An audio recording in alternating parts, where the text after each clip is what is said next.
Kindly subscribe this channel to enjoy more collection of moral stories. ఒకప్పుడు Pacific మహాసముద్రంలోని శక్తివంతమైన పగడపు దెబ్బలలో Finley అనే తెలివైన మరియు ప్రత్యేకమైన చేప నివసించేది. ఫిన్లీ మీ సగటు చేప కాదు. అతను తన తోటివారిలో అబ్బురపరిచే రంగుల శ్రేణిని కలిగి ఉన్నాడు. అతని పొలుసులు నీలం, ఆకుపచ్చ మరియు బంగారు రంగులతో మెరిసిపోయాయి. అతన్ని మొత్తం రీఫ్లో అత్యంత ఆకర్షణీయమైన చేపగా మార్చింది. ఫిన్లీ కేవలం దృశ్యపరంగా ఆకర్షణీయంగా లేదు. అతను అసాధారణమైన తెలివితేటలను కలిగి ఉన్నాడు. అది అతనిని ఇతర చేపల నుండి వేరు చేసింది. అతను తన రోజులను పగడపు దెబ్బల మూలలు మరియు క్రేనీలను అన్వేషించడం, దాచిన సంపదలను కనుగొనడం మరియు అతని చుట్టూ ఉన్న వైవిధ్యమైన సముద్ర జీవుల గురించి తెలుసుకున్నాడు. అతని చురుకైన పరిశీలన నైపుణ్యాలు మరియు శీఘ్ర ఆలోచన అతనిని నీటి అడుగున సమాజంలో గౌరవనీయమైన సభ్యునిగా చేసింది. ఒకరోజు ఫిన్లీ రీఫ్ అంచు దగ్గర ఈదుకుంటూ వెళుతుండగా ఆపదలో ఉన్న చేపల పాఠశాలను గమనించాడు. వారు బలమైన ప్రవాహంలో చిక్కుకున్నారు. దానికి వ్యతిరేకంగా ఈత కొట్టడానికి కష్టపడ్డారు. తాను ఏదో ఒకటి చేయాలని ఫిన్లీకి తెలుసు. తన తెలివైన బుద్ధిని ఉపయోగించి అతను చేపల పాఠశాలను సురక్షితంగా నడిపించడానికి ఒక ప్రణాళికను రూపొందించాడు. వారిని చుట్టుముట్టి తన వ్యూహాన్ని వివరించాడు.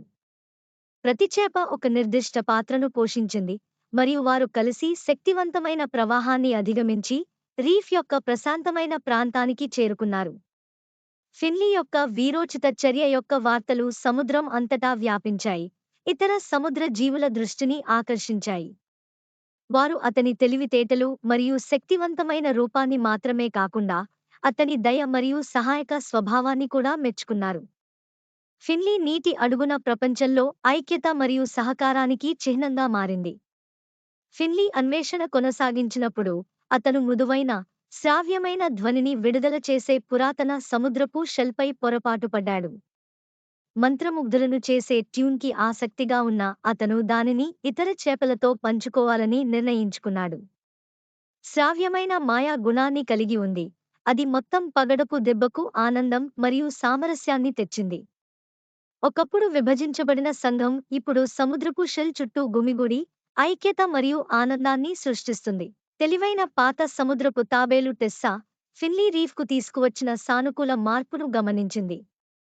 ఆమె అతనిని సమీపించి, ఫిన్లీ, నీ ప్రత్యేకత కేవలం నీ రూపురేఖల్లోనే కాదు, ఇతరులలో ఉత్తమమైన వాటిని వెలికితీసే నీ సామర్థ్యంలో కూడా ఉంది.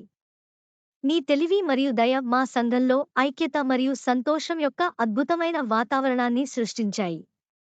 ఫిన్లీ వినయంతో ఎర్రబడ్డాడు కానీ అభినందనను స్వీకరించాడు. నిజమైన అందం కేవలం శారీరక రూపంలోనే కాకుండా ఒకరి చర్యలలో మరియు అవి ఇతరులను ఎలా సానుకూలంగా ప్రభావితం చేస్తాయో అతను గ్రహించాడు.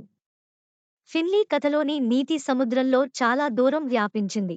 ప్రత్యేకత, తెలివితేటలు మరియు దయ ఒక చేపను నిజంగా అద్భుతంగా చేస్తాయి. ఆ రోజు నుండి ఫిన్లీ యొక్క కథ ఒక పురాణగాథగా మారింది. తరతరాలుగా సముద్ర జీవులు తమ వ్యక్తిత్వాన్ని స్వీకరించడానికి మరియు తమ చుట్టూ ఉన్న ప్రపంచానికి సానుకూలంగా సహకరించడానికి ప్రేరేపించాయి. ఒకప్పుడు విభజించబడిన పగడపు దెబ్బ, ప్రతి చేప నీటి అడుగున టేప్స్ట్రీకి తీసుకువచ్చిన తెలివైన, ఆకర్షణీయమైన మరియు ప్రత్యేకమైన లక్షణాల కోసం కొత్తగా వచ్చిన సహకారం మరియు ప్రశంసలతో అభివృద్ధి చెందింది.